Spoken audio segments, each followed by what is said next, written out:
નમસ્કાર વિદ્યાર્થી મિત્રો, હું છું ભરતસિંહ પરમાર. ફિનોલ એજ્યુકેશન્સની આ YouTube ચેનલની અંદર આપનું હાર્દિક સ્વાગત કરું છું. અને આજના લેક્ચર્સની અંદર આપણે દ્રાવણો ચેપ્ટર્સનો એક મહત્વનો ટોપિક બરાબર છે, રાઉટનો નિયમ, એના વિશે ચર્ચા કરવાના છે. બાષ્પ દબાણ, બરાબર, બાષ્પ દબાણ વિશે પણ ચર્ચા કરીશું. બાષ્પ દબાણ થકી જે રાઉટનો નિયમ છે, બાષ્પશીલ દ્રાવ્ય અને દ્રાવક માટે, એ પણ આપણે ચર્ચા કરવાના છે. બહુ જ ઈઝી વસ્તુ છે, રમતા રમતા આવડે એવી વસ્તુ છે દીકરાઓ. શાંતિથી સમજશો તો બધા જ કોન્સેપ્ટ ક્લિયર થઈ જશે. એટલે ધ્યાનથી સમજો તો વધારે સારું. અને શરૂઆત કરીએ. પહેલા આપણે સમજી લઈએ કે બાષ્પ દબાણ એટલે શું. બાષ્પ દબાણ સમજી લઈએ અને એના પછી વાત કરીએ કે બાષ્પશીલ દ્રાવ્ય, બાષ્પશીલ દ્રાવક બંને માટે રાઉટનો નિયમ જે છે એની ચર્ચા કરી લઈશું. એનું સૂત્ર પણ આપણે તારવી લઈશું. છેલ્લે એના ઉપરથી જે ગ્રાફ છે એ ગ્રાફ પણ સમજી લેવાનો છે. અને જે સૂત્ર છે એના પરથી જે તારણો નીકળે છે એની પણ ચર્ચા કરવાની છે, બરાબર. એટલે ઘણી બધી વસ્તુઓ આજે આપણા આજના લેક્ચર્સની અંદર ડિસ્કસ કરવાની છે. શાંતિથી જો, મજા આવશે. પહેલી વાત કરીએ બાષ્પ દબાણ, બરાબર. દીકરા, બાષ્પ દબાણ એટલે શું? પહેલો પ્રશ્ન એ થાય તો હું હેડિંગ લગાવી દઉં, બાષ્પ દબાણ. બાષ્પ દબાણ, બરાબર. બાષ્પ દબાણ સમજવું છે, બરાબર. ચેપ્ટર નંબર 1 છે, દ્રાવણો છે, બરાબર. તમને ખબર જ છે બાષ્પ દબાણ. હવે બાષ્પ દબાણ સમજવા માટે હું અહીંયા એક છે ને બંધ પાત્ર લઉં છું દીકરાઓ. શું લઉં છું? એક બંધ પાત્ર લઉં છું. બંધ પાત્ર લઉં છું, બરાબર. આ બંધ પાત્રની અંદર કોઈ એક પ્રવાહી છે અને પ્રવાહી પણ કેવું છે તો કે બાષ્પશીલ. માની લો કે આપણી પાસે જે સેનિટાઈઝર હોય, સેનિટાઈઝર તમે જોયું છે, કોરોનાના સમયમાં બહુ વાપર્યું છે, બરાબર. સેનિટાઈઝરને તમે આમ થોડું હાથ પર છંટકાવ કરો અને પછી આમ થોડું એ કરો, એટલે આમ થોડું કરશો એટલે ગાયબ, સ્પ્રેડ થાય એટલે ઉડી જાય, આપણને એવું લાગે, બરાબર. તો એ જ રીતના એ સેનિટાઈઝર કેવું છે તો કે એ બાષ્પશીલ છે, એ બાષ્પમાં રૂપાંતરણ થઈ શકે છે, બરાબર. એવા જે પ્રવાહી છે એમના માટે આપણે આ વસ્તુ ચર્ચા કરીશું. બાષ્પ દબાણ ક્યારે હોય તો કે જે બાષ્પ ઉત્પન્ન કરતું હોય તેના માટે જ હોય, એવા પ્રવાહી માટે જ હોય. એટલે અહીંયા જે એક બંધ પાત્રને લીધેલ છે, બરાબર છે. આ એક જે બંધ પાત્ર છે એ બંધ પાત્રની અંદર, બંધ પાત્ર છે, બંધ પાત્રની અંદર હું કોઈ બાષ્પશીલ પ્રવાહી વિચારું છું. બંધ પાત્રમાં બાષ્પશીલ પ્રવાહી છે, આપણે બાષ્પશીલ પ્રવાહી દોરી દઈએ તો બાષ્પશીલ પ્રવાહી જે છે અહીંયા છે. હવે દીકરાઓ વિચાર કે આ બાષ્પશીલ પ્રવાહી, માની લો કે પાણી છે એવું વિચારીને ચાલે. પાણી એક બાષ્પશીલ પ્રવાહી છે, કેવી રીતે ખબર પડે તો કે સાહેબ સીધી સરળ વસ્તુ, તમે ઘરે જ્યારે પોતું કરતા હો, મમ્મી પોતું કરે, બરાબર, અથવા તો તમારાથી પાણી ઢળે તો તમે એને આમ થોડું વધારે સ્પ્રેડ કરી દો, ફેલાવી દો, એટલે તરત થોડા સમયની અંદર જલ્દી સુકાઈ જાય, થોડા સમયની અંદર ઉડી જાય, બાષ્પમાં રૂપાંતરણ પામી જાય, બરાબર. આના પરથી કહે કે પાણી કેવું છે? બાષ્પશીલ છે, બાષ્પમાં રૂપાંતરણ પામી શકે છે. હવે પાણી છે તો એનો મતલબ શું છે તો કે H2O એની અંદર હોવાનું.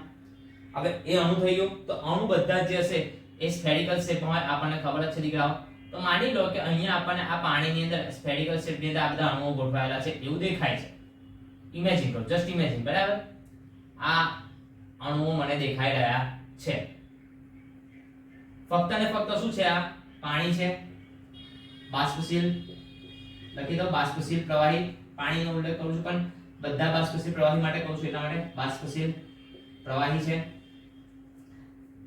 હવે જો થોડો સમય થાય, તમે એક વસ્તુ યાદ માર્ક કરજો કે આપણા ઘરે જે બોટલ પાણીનો હોય ને, પાણીના બોટલને લેવાનો, પાણીના બોટલને લઈ અને એમાં પાણી ભરવાનું, પાણી ભરી અને 2 3 4 દિવસ સુધી એવું ને એવું જ મૂકી રાખવાનું. બોટલને અડકવાનું જ નહીં, એક જગ્યાએ જ્યાં મૂકે ત્યાં છોડી દેવાનું.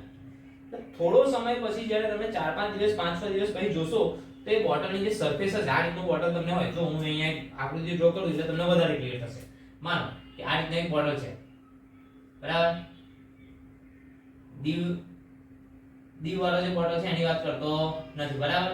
આપણી પાસે આ પાણીનો બોટલ છે એવું વિચારવાનું છે, બરાબર. આ પાણીનો બોટલ જે છે, આ પાણીના બોટલની અંદર કંઈક આટલે સુધીમાં પાણી ભરેલ છે, આટલે સુધીમાં પાણી ભરેલ છે. આ બોટલને બંધ કરી દઉં છું, બંધ કરી અને ફિટ કરી, કોક બંધ કરી અને મૂકી દઉં છું. એટલે થોડો સમય જે થાય, 2 3 4 5 દિવસ થાય એટલે એના પછી તમે જોશો કે અહીંયા છે ને તમને થોડા પાણીના ટીપા જોવા મળે. અહીંયા તમને પાણીના કંઈક ટીપા જોવા મળે, ધાર પર સરફેસ પર જોવા મળશે. તો આ જે પાણી જે છે બરાબર, એને ટેમ્પરેચરનો વધારો કરો તો બાષ્પમાં રૂપાંતરણ પામવાનું છે. સાથે સાથે બીજી એક વસ્તુ વિચારે કે પાણી જે છે આજુબાજુનું જે એટમોસ્ફિયર છે એની અંદરથી ઊર્જા મેળવે અને ઊર્જા મેળવી એનું બાષ્પમાં રૂપાંતરણ કરે છે. બરાબર, એટલે એક વસ્તુ ખાસ સમજીએ. આને હું રફ કરી દઉં, આની કે આપણે જરૂર નથી. બરાબર, ખાલી સમજવા પૂરતું હતું. તમે ઘરે પ્રેક્ટિકલ કરી શકો છો, આવું તમે જોઈ શકો છો.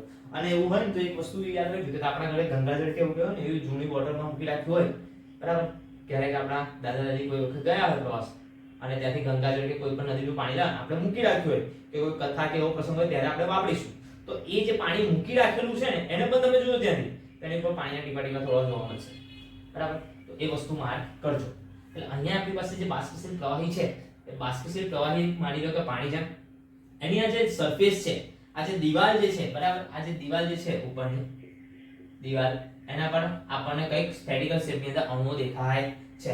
એટલે શું થાય છે કે આ જે બાષ્પશીલ પ્રવાહી છે એ આજુબાજુના એટમોસ્ફિયરમાંથી ઊર્જા મેળવે છે અને ઊર્જા મેળવી અને અહીંયાથી કંઈક એકાદ અણુઓ અહીંયા બાષ્પમાં રૂપાંતરણ પામે છે. તો ધીમે ધીમે થોડા સમય પછી જો દીકરાઓ તો અહીંયા તમને અહીંયા જે બાષ્પના જે કણો છે, બાષ્પના કણોની જે સંખ્યાઓ જે છે એ તમને વધતી દેખાશે. બરાબર, વધતી દેખાશે. અને એક સમય એવો આવે કે આ જે બાષ્પ જે છે પ્રવાહી દ્રાવક છે, પ્રવાહી જે છે એની અંદરથી બાષ્પમાં રૂપાંતરણ પામે છે, એમની વચ્ચે કંઈક સંતુલન સ્થપાય છે. સંતુલન સ્થપાય એટલે એનો મતલબ શું થાય કે માની લો કે અહીંયાથી એક કણ જો અહીંયા બાષ્પમાં રૂપાંતરણ પામતો હોય તો એ જ સમયે એક બાષ્પનો કણ પ્રવાહીમાં રૂપાંતરણ પામતો હશે. એટલે આમની વચ્ચે શું સ્થપાઈ જાય? સંતુલન અવસ્થા આવી જાય. શું આવી જાય? સંતુલન અવસ્થા સ્થપાય. સંતુલન અવસ્થા. બરાબર, શું થાય છે તો કે પ્રવાહી બરાબર, પ્રવાહી છે તેમાંથી બાષ્પ બને છે. એટલે અહીંયા વિચારે કે પાણી જે છે એ પ્રવાહી સ્વરૂપે છે, પાણી જે છે એ પ્રવાહી સ્વરૂપે છે. હવે પાણી જે છે એ બાષ્પ સ્વરૂપે રૂપાંતરણ પામે છે. પાણી જે છે એ બાષ્પ સ્વરૂપે રૂપાંતરણ પામે છે. તો એમની વચ્ચે કંઈક સંતુલન સ્થપાય છે, ત્યાં સુધી આ પ્રોસેસ ચાલતી રહે છે. હવે શું થાય છે તો કે અહીંયા આપણે વિચારીએ કે આ લિક્વિડ છે અને આ શું થઈ છે? વેપર. બરાબર, આપણને ખબર પડી જાય એટલા માટે, આપણે થોડું ઈઝી પડે એટલા માટે. સંતુલન સ્થપાઈ ગયું. હવે સંતુલન જ્યારે સ્થપાય તો આપણને દીકરા એવી ખબર છે કે અહીંયા જે બાષ્પની અંદર જે કણો છે એ કણો વચ્ચે કઈ ગતિ ઊર્જા રહેલી છે. ગતિ ઊર્જા બહુ જ મહત્વની છે. ગતિ ઊર્જા હોવાની છે એ વસ્તુ ફિક્સ છે, તો જ એક જગ્યાએથી બીજી જગ્યાએ મૂવમેન્ટ કરી શકે છે. એટલે થાય છે શું તો કે દીકરા અહીંયાથી એક કણ જે બાષ્પશીલ થાય છે, બાષ્પશીલ પ્રવાહીમાંથી નીકળે છે, એ અહીંયાથી સીધો જ આ દીવાલમાં થાય. આપણે માર્કર બની લઈએ વધારે ક્લિયર થાય. અહીંયાથી સીધો જ ઉપર સરફેસ પર અહીંયા ઉપર જે બંધ પાત્રની જે દીવાલ છે ત્યાં થાય છે ધૂમ, અને તરત જે પાછો પડે છે. પાછો જે પડે એટલે સીધો જ આ જે પ્રવાહીની જે દીવાલ જે છે, પ્રવાહી જે નું જે કદ જે છે એ પ્રવાહીની જે દીવાલ છે ત્યાં આગળ અથડાય છે. બરાબર છે, એટલે ફરીવાર એક વખત થાય કે અહીંયાથી પ્રવાહી ગતિ ઊર્જા મેળવી ઉપર જાય અને પાછો પડે, અથડાય અને તરત પાછો પડે, એટલે સીધો જ આ જે અણુઓ જે છે ઉપરના જે સપાટી છે ત્યાં આગળ અથડાય. ફરીવાર એવું થાય. બરાબર, આમ સતત ચાલતું રહે. તો એના કારણે આ જે સરફેસ જે છે, જે પ્રવાહી જે છે એ પ્રવાહી પર કંઈક દબાણ ઉત્પન્ન કરે છે. એટલે આ બાષ્પના કારણે એ દબાણ ઉત્પન્ન થાય છે, એને કહેવાય બાષ્પ દબાણ. ક્લિયર થઈ ગયું? એકદમ ક્લિયર. શાંતિથી જોઈ લો. બરાબર, ફરીવાર કહું છું કે પ્રવાહી જે પાણી જે છે આપણે બાષ્પશીલ જે છે વિચારીએ છે એ પ્રવાહીમાંથી બાષ્પમાં રૂપાંતરણ પામે છે. એક સમય એવો આવે છે કે તેમની વચ્ચે સંતુલન સ્થપાય છે. સંતુલન સમય દરમિયાન આ જે પ્રવાહીના જે બાષ્પમાં રૂપાંતરણ પામેલા કણો છે એ ધીમે ધીમે ઉપર જાય છે, બંધ પાત્રની દીવાલને અથડાય છે અને તરત જ પાછા પડે છે. એટલે પ્રવાહીની જે ઉપરની જે સરફેસ છે, દીવાલ છે ત્યાં અથડાય છે અને એના કારણે જે દબાણ ઉત્પન્ન થાય દીકરાઓ એને કહેવાય બાષ્પ દબાણ. આપણે લખવું હોય તો આપણે દેશી ડેફિનેશન જોઈ લઈએ. ડેફિનેશન એકદમ ઈઝી છે. ચોક્કસ તાપમાને પ્રવાહી દ્રાવણમાં પ્રવાહીમાંથી બાષ્પમાં અને બાષ્પમાંથી પ્રવાહી ક્રિયાનો વેગ સમાન બનતા, પ્રવાહીમાંથી બાષ્પ બને અને બાષ્પમાંથી પ્રવાહી અવસ્થામાં આવે, એનો જે વેગ જે છે એ સમાન બનતા સંતુલન સ્થપાય. ઓકે, સંતુલન સ્થપાઈ ગયું. અને તેથી ચોક્કસ તાપમાને દ્રાવણની સપાટી ઉપર લાગતું બાષ્પનું બાષ્પ દબાણ અચળ બને છે, અને જેને દ્રાવણનું બાષ્પ દબાણ કહે છે. ડેફિનેશન અહીંયા એકદમ ક્લિયર થઈ ગઈ. બરાબર છે, નોટ કરી લેજો ખાસ. આ આવ્યું બાષ્પ દબાણના બધા જ કોન્સેપ્ટ બાષ્પ દબાણની ડેફિનેશન સાથે. અને હવે રાઉટનો નિયમ આપણે ચર્ચા કરીએ. બરાબર, તો રાઉટનો નિયમની શરૂઆત કરીએ. તમે હેડિંગ લગાવી દો ફટાફટ. હું રફ કરું છું જલ્દીથી. રાઉટનો નિયમ, ચાલો.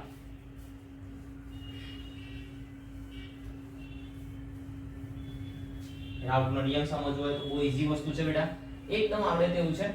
બાષ્પ દબાણ માટે રાઉટનો નિયમ જો ધ્યાનથી સમજો. હેડિંગ લગાવું છું. રાઉટનો નિયમ. હવે અહીંયા પણ લાગે છે કે બંને આપણે બાષ્પશીલ લઈને ચાલીએ છીએ, એટલે બાષ્પશીલ દ્રાવ્ય અને દ્રાવક માટે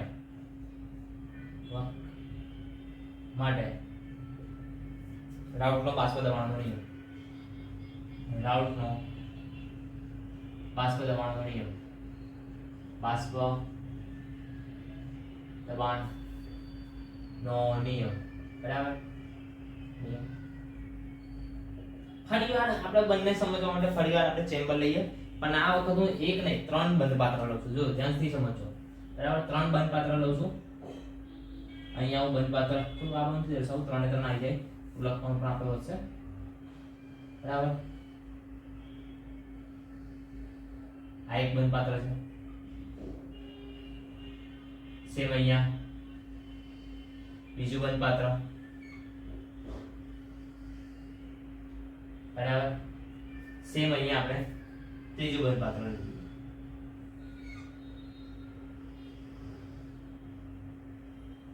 બરાબર, 3 બંધપાત્ર લીધા. પહેલા બંધપાત્રની અંદર હું ફક્ત દ્રાવ્યની વાત કરું છું. દ્રાવ્ય આપણી પાસે છે, જો વિચારો, દ્રાવ્યના કણો અહીંયા રહેલા છે. દ્રાવ્ય જે છે એક ફક્ત રહેલો છે. વિચારીએ આપણે અહીંયા ફક્ત અને ફક્ત દ્રાવ્ય છે. ઓકે, દ્રાવ્ય કહીએ કે આપણે એવું કહીએ કે ઘટક 1 દ્રાવ્ય કહીએ અથવા ઘટક 1 કહીએ. અહીંયા કહી દઉં છું દ્રાવ્ય કહી દઉં છું, અથવા તો બીજી ભાષામાં કહું તો કે ઘટક 1 અથવા ઘટક A. બરાબર, ઘટક 1 અથવા ઘટક A. બરાબર, અત્યારે 1 લઈને ચાલું. સેમ બીજું કે અહીંયા જે છે એ ફક્ત અને ફક્ત દ્રાવક છે અથવા ઘટક 2 છે. ફક્ત અને ફક્ત ઘટક 2 છે. બરાબર, તો આની અંદર એનું પ્રવાહી છે.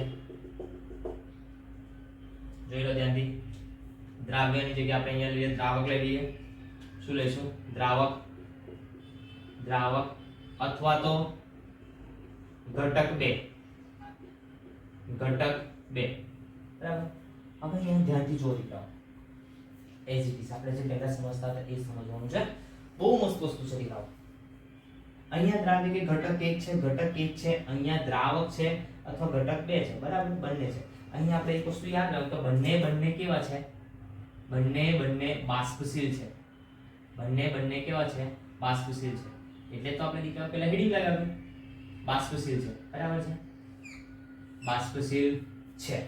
દ્રાવ્ય કે દ્રાવક, ઘટક 1 કે ઘટક 2 હોય. બરાબર, ચાલો. હવે અહીંયા જ્યારે જોઈએ તો કે આ જે પહેલો જે ઘટક જે છે અથવા દ્રાવ્ય છે જે બાષ્પશીલ છે, એની અંદર જે અહીંયા ઉપર જે કણો જોવા મળશે, બરાબર, જે કણો જોવા મળશે એ કોણ હશે?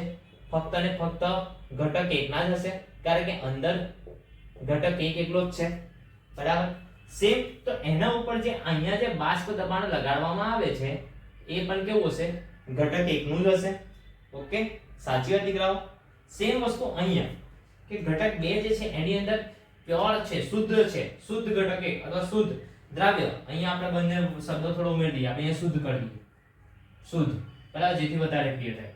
અને અહીંયા પણ હું શુદ્ધ દ્રાવક કહું છું, બરાબર, શુદ્ધ દ્રાવક એટલે વધારે આમ થોડું મજા આવે, બરાબર, શુદ્ધ દ્રાવક, શુદ્ધ દ્રાવક. તો અહીંયા શું છે તો કે આ પણ શુદ્ધ અવસ્થામાં છે એટલે આની અંદર પણ અહીંયા જે બાષ્પના જે કણો છે દીકરાઓ એ પણ શું દ્રાવ્ય કણા જશે અથવા તો ઘટક 2 ના થશે, બરાબર. તો એના દ્વારા જે બાષ્પ દબાણ લગાડવામાં આવે છે એ પણ કોણ હશે? ફક્ત અને ફક્ત ઘટક 2 દ્વારા અથવા શુદ્ધ દ્રાવક દ્વારા જ લગાડવામાં આવે છે. ઓકે, સાચી વાત. તો અહીંયા દીકરાઓ શુદ્ધ દ્રાવક જે છે ફક્ત અને ફક્ત એકલો છે. તો શુદ્ધ દ્રાવક દ્વારા શુદ્ધ દ્રાવક અથવા શુદ્ધ ઘટક અથવા શુદ્ધ ઘટક 1 દ્વારા લગાડવામાં આવતું બાષ્પ દબાણ, લગાડવામાં આવતું બાષ્પ દબાણ એને કહી દઈએ છે દીકરાઓ P01. કોના વડે દર્શાવું છું? P01. શુદ્ધ આવે ને દીકરાઓ, જ્યારે પણ આખા ચેપ્ટર ની અંદર 0 ઉપર આવે ને એ સમજવાનું કે આ શુદ્ધ દર્શાવેલું છે. સેમ વસ્તુ અહીંયા દીકરાઓ કે શુદ્ધ ઘટક અથવા શુદ્ધ દ્રાવક. અહીંયા આપણે દ્રાવ્ય છે બેટા, યાદ રાખજો. અહીંયા આપણે દ્રાવ્ય લેવાનું હતું, મેં ભૂલથી દ્રાવક લખી દીધું છે, તમે ભૂલ કરતા નહીં, બરાબર. અહીંયા સેમ કે શુદ્ધ ઘટક અથવા શુદ્ધ દ્રાવક, શુદ્ધ દ્રાવક અથવા શુદ્ધ ઘટક 2 દ્વારા લગાડવામાં આવતું બાષ્પ દબાણ શું હશે? P02. બરાબર. કોના વડે દર્શાવું છું? P02 વડે દર્શાવું છું. તો આપણે જોયું કે ડેફિનેશનમાં જોયું કે બાષ્પ દબાણ કેવું રહે છે? અચળ રહે છે, શુદ્ધ જે છે અચળ છે. હવે જોજો કે હવે અહીંયા જે છે ને દીકરાઓ કે આ બંને બાષ્પશીલ પ્રવાહી છે એને આપણે મિક્સ કરીએ છીએ. ઘટક 1 અને ઘટક 2 ને મિક્સ કરું છું, બરાબર. ધ્યાન આપજો, ઘટક 1 અને ઘટક 2 ને મિક્સ કરું એટલે અહીંયા જે હશે થોડા ઘણા મોલેક્યુલ્સ મને ઘટક 1 ના જોવા મળશે, બરાબર, અને થોડા ઘણા જે મોલેક્યુલ્સ જે મને છે એ ઘટક 2 ના જોવા મળશે. હા કે ના? બરાબર. તો અહીંયા જે દીકરાઓ જે છે ઉપર જે બાષ્પ બને છે એ બાષ્પની અંદર કઈ થોડા ઘણા કણો ઘટક A ના પણ હશે અને અહીંયા જે હશે એ કઈ ઘટક 2 ના પણ જોવા મળશે. એટલે ટૂંકમાં દ્રાવ્ય અને દ્રાવક બંનેના હશે, બંનેના અહીંયા કણો મિક્સ થયેલા જોવા મળે છે, બંને પ્રવાહી ઘટકો વિશે જોવા મળે છે અને બંને બાષ્પશીલ છે એટલે બંનેની બાષ્પ બનવાની છે. એટલે બાષ્પ જો બનતી હોય તો બંને દ્વારા બાષ્પ દબાણ લગાડવામાં આવે છે. હા કે ના? બંને દ્વારા બાષ્પ દબાણ લગાડવામાં આવે છે. હવે ધ્યાનથી સમજો, ખાસ વસ્તુ કે શુદ્ધ ઘટક જ્યારે હતો, ઘટક 1 જ્યારે શુદ્ધ હતું દીકરાઓ, તો એના દ્વારા જે બાષ્પ દબાણ લગાડવામાં આવે છે. અહીંયા શું છે? આ વસ્તુ શું છે દીકરાઓ? દ્રાવણ છે. સમજો, આ શું થઈ ગયું? હવે પહેલા શુદ્ધ ઘટક, આ શું થઈ ગયો? દ્રાવણ થયું. ટૂંકમાં સમય કે દ્રાવ્ય વત્તા દ્રાવક શું થઈ ગયું? આ દ્રાવણ બની ગયું, બરાબર. તો આ દ્રાવણની અંદર શુદ્ધ ઘટક 1 દ્વારા જે બાષ્પ દબાણ લગાડવામાં આવતું હતું, બરાબર, P01, એની સરખામણીમાં આ જે હશે બાષ્પ દબાણ એ કેવું હશે? ઓછું હશે. એટલે કે આંશિક શબ્દ વાપરવો પડશે, આંશિક બાષ્પ દબાણ. ટૂંકમાં સમજો કે અહીંયા જે આપણે ડાલ્ટનનો આંશિક દબાણનો નિયમ સમજી દીધો તો એને શું કહ્યું કે જ્યારે બે વાયુઓ મિક્સ થતા હોય, બરાબર, તો એના દ્વારા જે બાષ્પ દબાણ જે દબાણ ઉત્પન્ન કરવામાં આવે છે તે દબાણ જે છે એ બંને ઘટકોના સરવાળા બરાબર થાય છે, ટોટલ બરાબર, બરાબર. તો એ વસ્તુ દીકરાઓ અહીંયા છે કે અહીંયા આપણી પાસે જે ઘટક 1 જેનું જે બાષ્પ દબાણ હશે દ્રાવણમાં ઘટક 1 નું બાષ્પ દબાણ જો વિચારીએ, દ્રાવણમાં ઘટક 1 નું બાષ્પ દબાણ કેટલું હશે? P1 બરાબર. અહીંયા હું કીધું આંશિક બાષ્પ દબાણ, શબ્દ વાપરીશ આંશિક. આંશિક એટલે શું? થોડું ઘણું બરાબર. માની લો કે આ 100 હોય તો એમાંથી કદાચ 50 જે છે 50 બાર જે છે એ દ્રાવ્યનું હોઈ શકે છે કે 40 બાર હોય બરાબર. એક વસ્તુ એ છે કે આપણી પાસે સમજો કે આખા ઘરમાંથી 10 રોટલી મળે છે, એમાંથી હું ફક્ત 2 રોટલી ખાઉં છું, તો 2 રોટલી મારું કોન્ટ્રીબ્યુશન થયું કે આખા 10 માંથી મારો કેટલો ભાગ? તો એ ભાગ છે ફક્ત 10 સોરી 2 રોટલી બરાબર. 10 માંથી 2 તો એક નાનો ભાગ છે મારી પાસે, એટલે એને હું કહીશ આંશિક બરાબર. સેમ વસ્તુ દીકરાઓ ઘટક 2 માટે દર્શાવવું હોય તો દ્રાવણમાં ઘટક 2 નું આંશિક બાષ્પ દબાણ બરાબર કેટલું થાય છે? P2 બરાબર. આટલી વસ્તુ દીકરાઓ મગજમાં એકદમ ક્લિયર રાખજો. આંશિક બાષ્પ દબાણનો નિયમ છે એ જોઈએ બરાબર. આટલે સુધી એકદમ ક્લિયર થઈ ગયું છે. P2 અને P1 શું છે એ પણ તમને ક્લિયર થઈ ગયું છે. 10 લખ્યા હવે બરાબર. થોડું રફ કરી દઉં છું, તમે નોટ કરી લીધું હશે બરાબર. ચાલો હવે રાઉટનો જે બાષ્પ દબાણનો જે નિયમ છે એ શું છે બરાબર એ સમજી લઈએ કે સ્ટેટમેન્ટ સાથે હવે સમજીશું બરાબર. ધ્યાન રાખજો હવે કે રાઉટે શું દર્શાવે?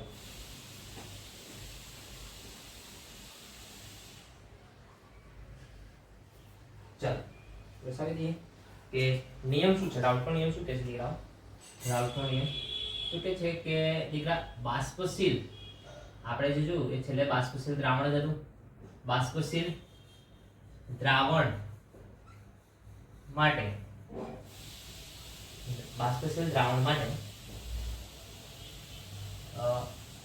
દ્રાવણમાં રહેલ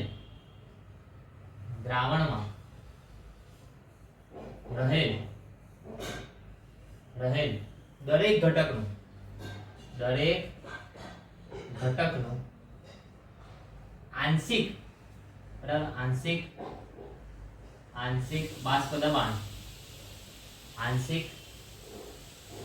બાષ્પ દબાણ તે દ્રાવણમાં રહેલ તે ઘટકના મોલ અંશના સમપ્રમાણમાં હોય છે.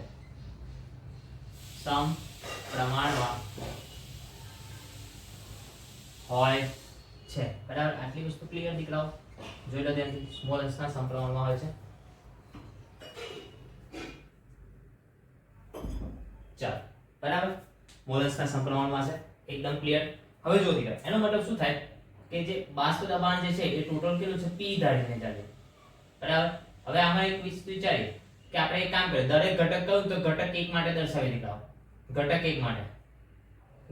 1 માટે વિચારીએ તો શું કહેવાય? P1 એનું બાષ્પ દબાણ હશે જે તેના મોલ અંશના સમપ્રમાણમાં હશે. હવે આ જોજો દીકરાઓ, કંઈક હેનરીના નિયમ જેવું લાગે છે. એક્ઝેક્ટલી આ હેનરીના નિયમ જ છે, હેનરીના નિયમ સાથે સંકળાયેલું છે. પણ દીકરાઓ એક વસ્તુ યાદ રાખજો કે હેનરીનો જે નિયમ જે છે આ સ્પેશિયલ કેસ છે, વિશિષ્ટ કિસ્સો કહી શકાય.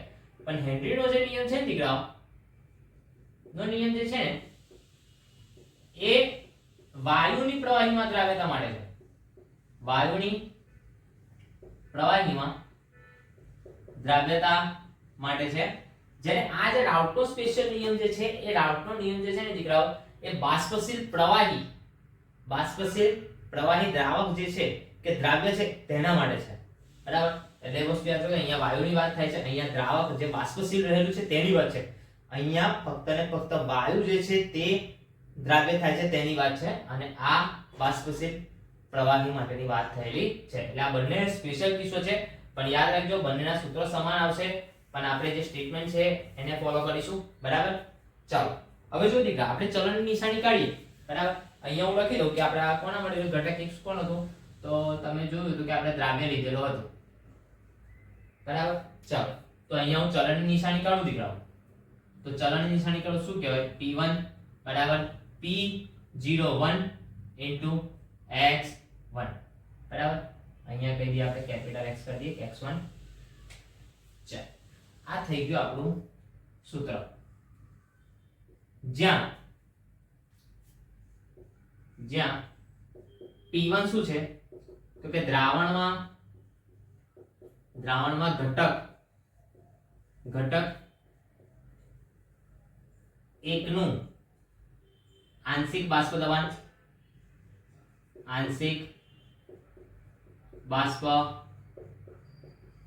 દબાણ સેમ P01 શું છે શુદ્ધ ઘટક એકનું બાષ્પ દબાણ સેમ X1 શું છે તો કે દ્રાવણમાં ઘટક એકના મોલન્સ બરાબર. ચાલો સેમ આપણે ઘટક 2 માટે લખવું હોય દીકરાઓ તો ઘટક 2 માટે હું લખું છું બરાબર. તો ઘટક 2 માટે શું લખાશે દીકરાઓ તો કે ઘટક 2 માટે P2 ચલે છે X2 બરાબર. શું કરીશું P2 બરાબર P02 into X2 થઈ ગયું. Okay done. આની અંદર જે ઇન્ફોર્મેશન છે એ પણ આપણે લખી દઈએ. ચાલો શું છે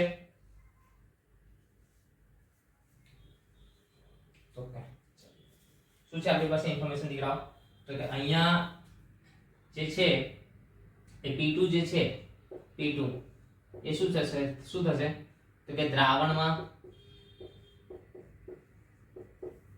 ઘટક 2 નું આંશિક બાષ્પ દબાણ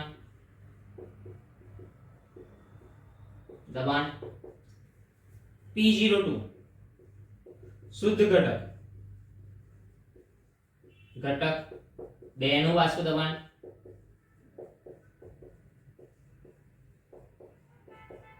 અને X2 એ દ્રાવણમાં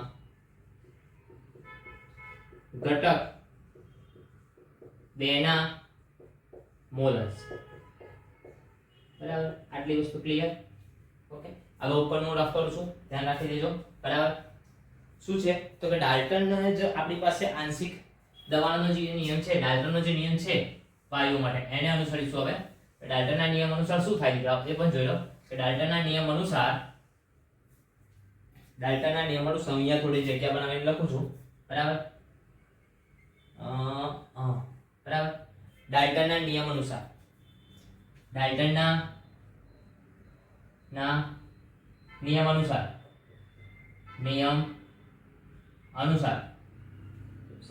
જે કુલ બાષ્પ દબાણ જે છે એ બંને ઘટકના આંશિક બાષ્પ દબાણના સરવાળા બરાબર થાય છે. ચલો P1 ની વેલ્યુ મૂકી દો દીકરાઓ. P01 X1 P02 X2. Okay ચલો આટલા સુધી કન્ફર્મ રાખજો વ્યવસ્થિત રીતે. હવે જો હવે આપણને દીકરા ખબર છે કે X1 અને X2 જે છે એનો જે સરવાળો છે દ્રાવણમાં રહેલા મોલ અંશનો કોન્સેપ્ટ ખબર છે દીકરા કે મોલ અંશ જે છે X બરાબર શું થશે તો કે બંનેના કુલ મોલ અંશ બંને ઘટકોના સરવાળા બરાબર થશે. હવે આમાં તમે જુઓ દીકરાઓ તો શું થાય સરવાળો કેટલો થશે 1 થશે બરાબર. તો બંને ઘટકોના મોલ અંશનો સરવાળો 1 થશે એટલે અહીંયા હું જો x1 ને કરતા બનાવું તો શું થાય 1 x2. તો સૂત્રની અંદર એક વખત 1 x2 મૂકી જોઈએ આપણે શું જવાબ આવે છે એ જોઈ લઈએ દીકરાઓ બરાબર. ચાલો શું આવશે જો ધ્યાનથી તો કે અહીંયા હું કિંમત મૂકું તો કે આપણે x1 ની જગ્યા પર 1 x2 મૂકવાના છે. તો એક કામ કરીએ આને સમીકરણ નંબર 1 2 આપી દઈએ અને આપી દઈએ 3 નો ઉપયોગ કરતા બરાબર. તો શું કહીશું p P01 x1 બરાબર 1 x2 P02 x2 શું થશે P01 અંદર ગુણી નાખીશું -P01 x2 P02 x2 બરાબર. હવે કંઈક જોવું હોય પદ તો શું થાય દીકરાઓ કે આપણે કોમન કાઢવાની વસ્તુ શીખી લઈએ. જો અમે ધ્યાનથી જોશો દીકરાઓ તો અહીંયાથી x2 x2 કોમન નીકળે. જો x2 x2 કોમન નીકળશે બરાબર. તો x2 ને કોમન કાઢી લઈએ આપણે બરાબર. તો x2 ને કોમન કાઢીએ તો શું થાય પદ એ પણ તમે વિચારો.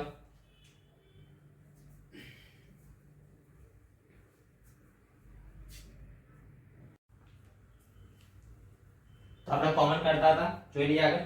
તો આપણે શું કરીશું અહીંયા કે વત્તા વાળું પછી આગળ લખી દઈએ દીકરાઓ.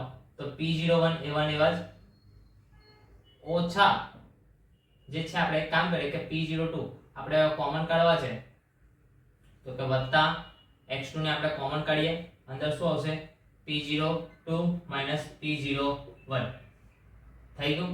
આ થઈ ગયું આપણું દબાણ માટેનું સૂત્ર બરાબર. અહીંયા લખી દો બરાબર કરીને p થઈ ગયું. p ટોટલ p શું લખીશું આપણે p ટોટલ. ઓકે હવે સેમ આપણે બીજું પણ સૂત્ર બનાવવાના છે પણ પહેલા આપણું સૂત્ર આપણે એકવાર નોટ કરી લઈશું. હવે આને હું નીચે રફ કરું છું ફટાફટ બીજું સૂત્ર બનાવું છું. જોજો ખાસ રફ કરું છું ફટાફટ. હવે હું શું ચેન્જ કરું છું એ જો આ સૂત્રની અંદર નીચેનું સૂત્ર રહેવા દઉં છું એઝ ઇટ ઇઝ. સૂત્રની અંદર શું ચેન્જેબલ આવશે એ જો સમીકરણ નંબર જે 3 છે એ 3 ની અંદર સમીકરણ નંબર જે 3 છે એ 3 ની અંદર શું ચેન્જ કરું છું આને પહેલા બેઠું લખી દો p0 બરાબર p ટોટલ ટોટલ. ચાલો ફરી વાર ચેન્જીસ કરીએ. હવે આપણે એક કામ કરીએ કે x2 ની કિંમત મૂકીએ. શું કરીએ x2 ની કિંમત તો 1 - x1 થશે બરાબર. તો એના માટે જે છે એ લખી દઈએ બરાબર. ચાલો તો p ટોટલ બરાબર p01 x1 વત્તા p0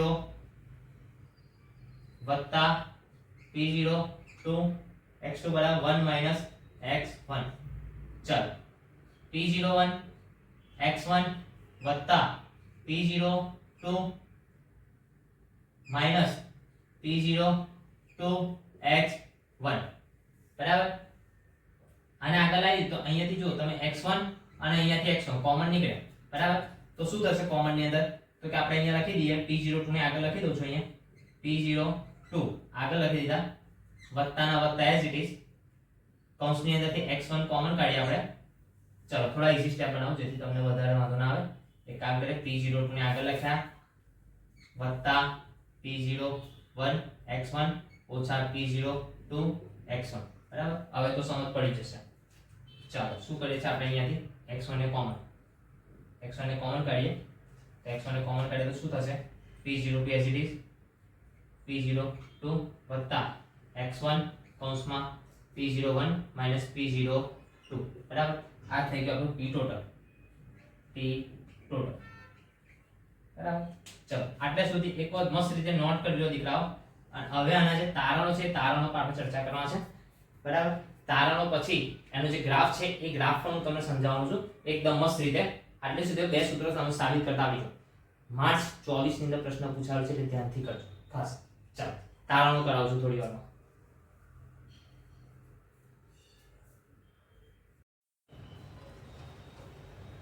ચાલો મિત્રો તો હવે તારણો જોઈએ. આપણી પાસે સૂત્ર રેડી છે. મેં અત્યારે એક જ સૂત્ર લખ્યું છે બરાબર. શું કહ્યું છે કે દ્રાવણ પરનું કુલ બાષ્પ દબાણ એ કોઈ પણ એક ઘટકના મોલન સાથે સંબંધિત છે. જોઈ લો તમે અહીંયા કોઈ એક જ ઘટકના મોલન આવશે x2 આવે કાં તો x1 આવે. એ સાચું થઈ ગયું. કોઈ એક ઘટકના મોલન સાથે સંબંધિત છે. દ્રાવણ પરનું કુલ બાષ્પ દબાણ ઘટક 2 ના બરાબર p2 જે આવશે ઘટક 2 ના મોલન સાથે રેખીય રીતે ચલિત છે. એટલે કેવી રીતે ખબર પડે દીકરાઓ મેં તમને કહ્યું હતું ઘટક 2 આવે એટલે શું મજૂર દ્રાવ્ય છે બરાબર. પ્રમાણ વધારો તો એના સાથે એ બાષ્પ દબાણ પર વધશે બરાબર. શુદ્ધ ઘટક 1 અને 2 ના બાષ્પ દબાણ પર આધારિત કુલ બાષ્પ દબાણ બરાબર એકના ઘટક 1 ના મોલન્સના વધારા પ્રમાણે વધી પણ શકે અને ઘટી પણ શકે છે બરાબર. યાદ રાખો ઘટક 1 ના મોલન્સ સાથે વધારા સાથે વધી પણ શકે અને ઘટી પણ શકે છે.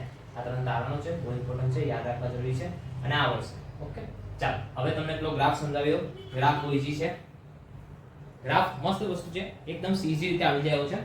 સમજશો તો બહુ સરળ રીતે આવી જશે. ચાલો રફ કરી દો પહેલા.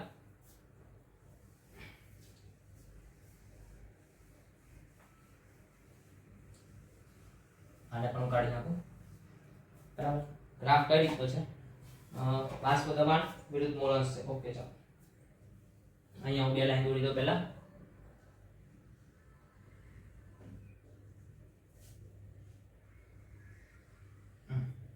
બરાબર, આટલું રાખું છું. બાષ્પ દબાણ વિરુદ્ધ મોલન્સ.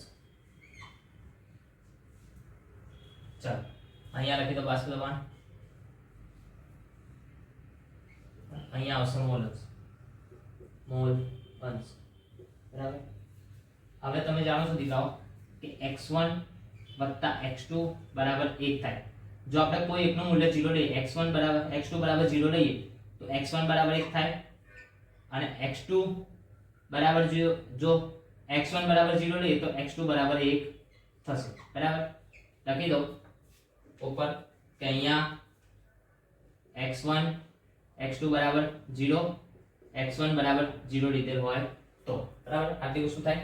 તો અહીંયા શુદ્ધ ઘટક 1, બરાબર, જેને હું દ્રાવ્ય કહું છું, શુદ્ધ ઘટક 1 જેને હું દ્રાવ્ય કહું છું, બરાબર, એના મોલન્સ અહીંયા દર્શાવું છું કે x1 બરાબર અહીંયા કેટલા છે? 1 છે. બરાબર, તો શુદ્ધ ઘટક x2 શું હશે? એનું પ્રમાણ શું હશે? 0 હશે. બરાબર, હવે જો કે અહીંયા માની લો કે એનું બાષ્પ દબાણ જે છે કે P01 છે, P01 છે. તો ધીમે ધીમે સમયાંતરે અહીંયા એવું થાય છે કે ભાઈ x અહીંયા ઘટીને કેટલું થાય છે? 0.8 થાય છે. અહીંયા 0.6 થાય છે, 0.6.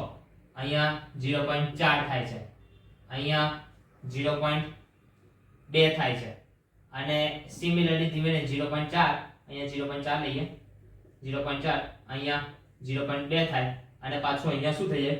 x1 નું શું પ્રમાણ થઈ જાય? 0. તો સિમિલરલી અહીંયા શું થાય દીકરાઓ કે આનું પ્રમાણ 0.8 હોય તો આ કેટલું હોય? વધુ 0.2 હોય, અહીંયા 0.4 થાય, આ શું હોય? 0.6 હશે અને આ 0. શું હશે? 8 હશે. તો અહીંયા x2 બરાબર કેટલા થઈ જવાના? 1. કેવી રીતે ખબર પડી? મોલ અંશનો ટોટલ સરવાળો કેટલો થાય? 1 થઈ જાય. આવી ગયા. બરાબર, તો અહીંયા x2 નું જે બાષ્પ દબાણ હશે એ અહીંયા દર્શાવેલું છે P02 શુદ્ધ ઘટક. બરાબર, હા ક્યાં? તો શું થાય છે દીકરાઓ કે અહીંયા જો મોલ અંશ જેમ જેમ ઘટે છે તેનું બાષ્પ દબાણ પણ ધીમે ધીમે ઘટે છે. એટલે કઈક લાઈન કઈ રીતના આ રીતની ડ્રો કરી શકાય. બરાબર, સેમ દીકરા અહીંયા જો આ જે છે બાષ્પ દબાણ એ પણ કઈ ઘટતું આમ જશે. જો તો ઘટતું 0 માંથી આમ તરીકે આવશે. એટલે અહીંયા હું આમ કરીને ડ્રો કરીશ લાઈન. ઓકે, બરાબર થઈ ગયું. તો આ જે લાઈન થઈ ગઈ આપણી પાસે શુદ્ધ ઘટક P01 માટે, તો એને શું કહીશું આપણે? દ્રાવણમાં ઘટક 1 નું બાષ્પ દબાણ. બરાબર, અને સેમ આ લાઈન થઈ ગઈ એને શું કહીશું?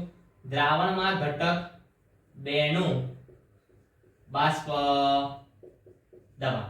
બરાબર, અને આ બંનેમાંથી જે કોમન આ જે ઉપરની લાઈન દેખાય છે દીકરાઓ એ આપણું શું દર્શાવશે? આપણે આખી લાઈન દોરીએ, તૂટક રેખાને દર્શાવી. બરાબર, આ જે રેડ કલર થી છે એ શું થશે? આપણું P ટોટલ. એટલે બંનેના સરવાળા બરાબર થશે. આ રીતનો દીકરાઓ ગ્રાફ તમે સમજવાનો છે. એકદમ ઈઝી છે બેટા, બહુ જ મસ્ત રીતે સમજી જાવ છે. મોલ અંશ અને બાષ્પ દબાણનો ગ્રાફ જે છે આ રીતના આવે છે. તો અહીંયા આપણી પાસે જે રાઉટનો જે બાષ્પશીલ દ્રાવક માટેનું જે સૂત્ર હતું એ પણ પૂરું થયું, એનો ગ્રાફ પણ આવી ગયો અને સાથે સાથે સ્પેશિયલ કિસ્સો હતો રાઉટના બાષ્પ દબાણનો નિયમ અને હેનરીનો નિયમ, એની પણ મેં થોડી ઘણી ચર્ચા કરી દીધી. તો આજના વિડિયો લેક્ચર્સની અંદર તમને ખૂબ જ મજા આવી છે એવી આશા રાખું છું.